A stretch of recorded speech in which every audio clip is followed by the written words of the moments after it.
जय श्री हरि दोस्तों, आपके अपने चैनल गौरी भक्ति में आपका बहुत बहुत स्वागत है। तो हम आज के इस वीडियो में बात करेंगे पौष मास की पूर्णिमा बहुत ही महत्वपूर्ण मानी जाती है, क्योंकि इस दिन माघ मास के स्नान का प्रारंभ हो जाता है। वैसे सनातन धर्म में पूर्णिमा का बहुत ही महत्व है।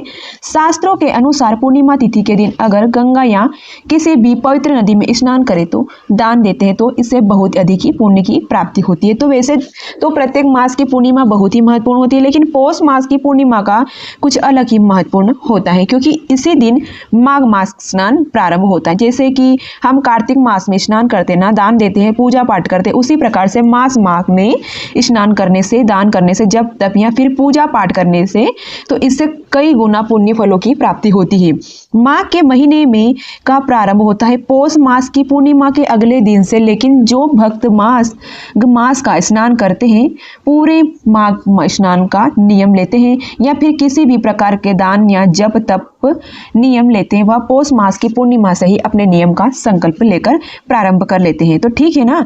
तो इस वीडियो में आप जानें कि पौष मास की पूर्णिमा तिथि कब प्रारंभ हो रही है, कब समाप्त हो रही है और पौष मास की पूर्णिमा व्रत हमें कब धारण करना है। तो जो भक्त स्नान का नियम लेते हैं, मतलब माघ मास स्नान करते हैं या फिर माघ मास का कोई नियम ले रहे हैं, तो जब तप या फिर पूजा पाठ इत्यादि का, तो आपके नियम आपको कब लेना है, तो यह सारी जानकारी आपको आज इस वीडियो में मैं शेयर करने वाली हूँ। आज की इस वीडियो में पूरा जरूर देखिएगा और अगर वीडियो अच्छी लगे तो लाइक भी जरूर कीजिए, क्योंकि आपके लाइक, आपके कमेंट मेरे लिए बहुत महत्वपूर्ण होते हैं। यही एकमात्र जरिया है जिसे मुझे पता चलता है कि आपको यह वीडियो अच्छी लगी और आपके लिए यह वीडियो उपयोगी है। तो अगर वीडियो अच्छी लगे तो लाइक तो जरूर कीजिएगा।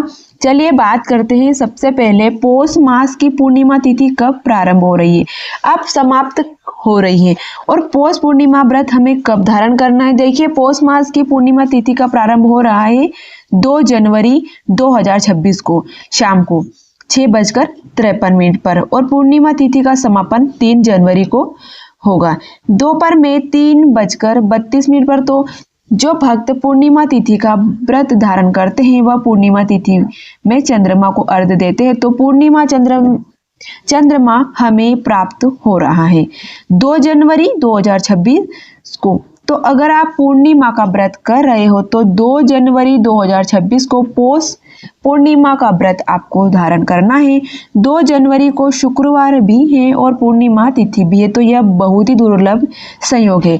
माँ लक्ष्मी और श्री हरि विष्णु को विधि विधान से पूजा करने से आपके जीवन की आर्थिक तंगी से दूर होती है और किसी भी प्रकार की परेशानी हो, लक्ष्मी नारायण की आराधना से समाप्त प्रकार की परेशानियां निश्चित ही मुक्त मिलती है।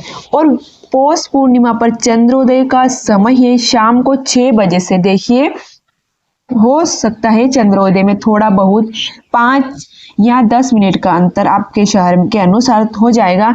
आप लोग ध्यान रखिएगा, चंद्रमा उदित होते हैं तभी उनके दर्शन करने और उन्हें अर्घ्य देकर व्रत का हम समापन करते हैं। ठीक है। वैसे जो भक्त व्रत नहीं कर रहे हैं उन्हें भी चंद्रमा को अर्घ्य अवश्य देना चाहिए, क्योंकि पूर्णिमा तिथि पर चंद्रमा को अर्घ्य देने मात्र से ही आर्थिक तंगी से मुक्ति मिल जाती है। दाम्पत्य जीवन में अगर कोई परेशानी हो तो उससे मुक्ति मिलती है और किसी भी प्रकार की विघ्न बाधा आपके जीवन में है, अगर आप मानसिक रूप से बहुत ही परेशान रहते हैं या फिर जन्म कुंडली चंद्रमा बहुत अधिक पीड़ित है अवस्था में है, तो वैसे भी अवस्था में प्रत्येक पूर्णिमा पर चंद्रमा को अर्घ्य दीजिएगा। अगर व्रत नहीं भी कर सकते हैं तो चंद्रदेव को अर्घ्य देने के लिए ही आपकी परेशानी से आपको मुक्ति मिल जाती है।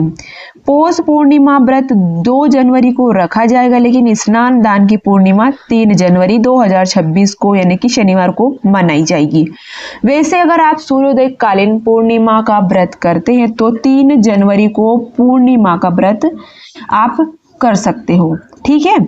अब बात करते हैं 3 जनवरी के सुबह मुहूर्त के बारे में कि आपको स्नान दान कब करना है। देखिए, 3 जनवरी को सूर्योदय काल का समय है सुबह 7:12 पर और सूर्यास्त का समय है 5:49 पर। बात करें ब्रह्म मुहूर्त की तो ब्रह्म मुहूर्त का समय होगा सुबह 5:55 25 मिनट से सुबह 6:20 तक रहेगा। इस समय में आप स्नान कर सकते हो, विधि विधान से भगवान श्री हरि की, विष्णु और माता लक्ष्मी की आराधना भी कर सकते हो। दान कर सकते हो, अच्छा दान आप किसी दिन भी कर सकते हो, मतलब स्नान करने पूजा कर लीजिएगा और फिर दान आप सूर्योदय के बाद भी कर सकते हो। ठीक है, जैसे कि अमृत काल है, अमृत काल का समय होगा सुबह 8:32 से सुबह 9:57 तक।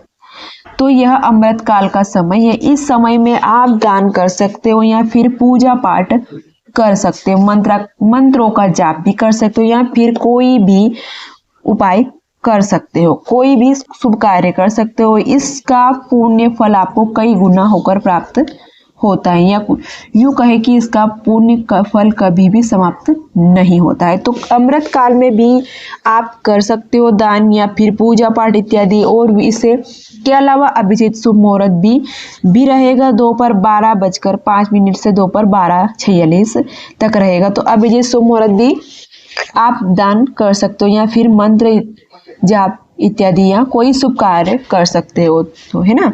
अब बात करते हैं राहु काल की, क्योंकि राहु काल में कोई भी शुभ कार्य प्रारंभ नहीं करना है। तो सुबह 9:52 से सुबह 11:11 तक यह राहु काल का समय है।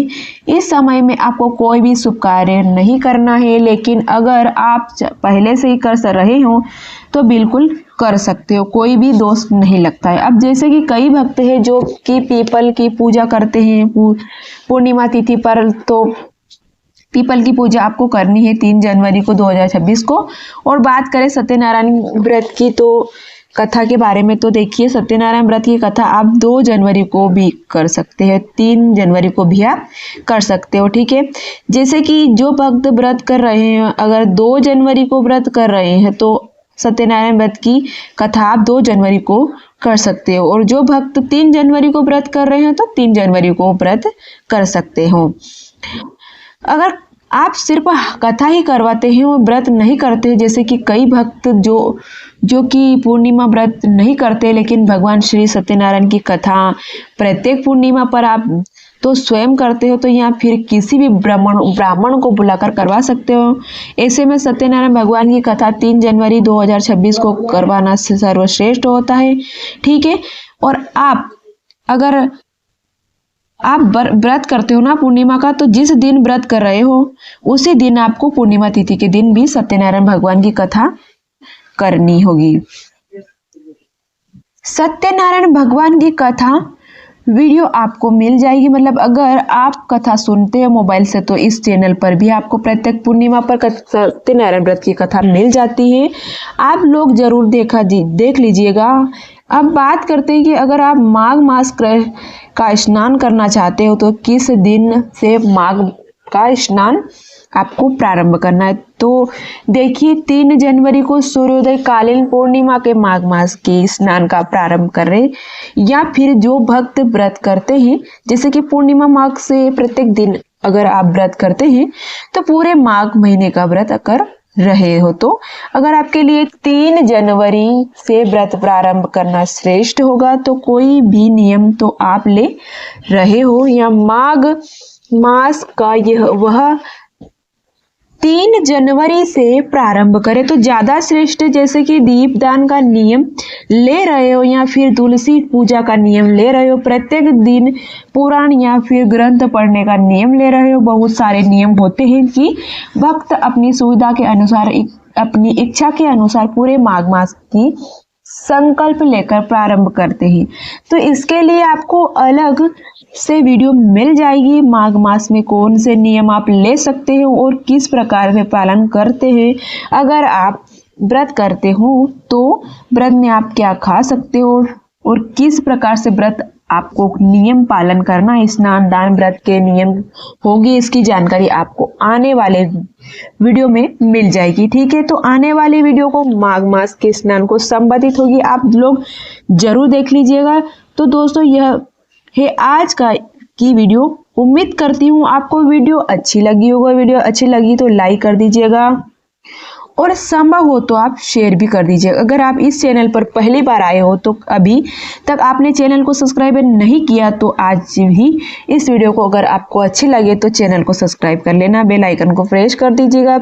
तो इसके यह होगा कि चैनल पर आने वाली सभी वीडियोस नोटिफिकेशन आपको सही समय पर प्राप्त होगी।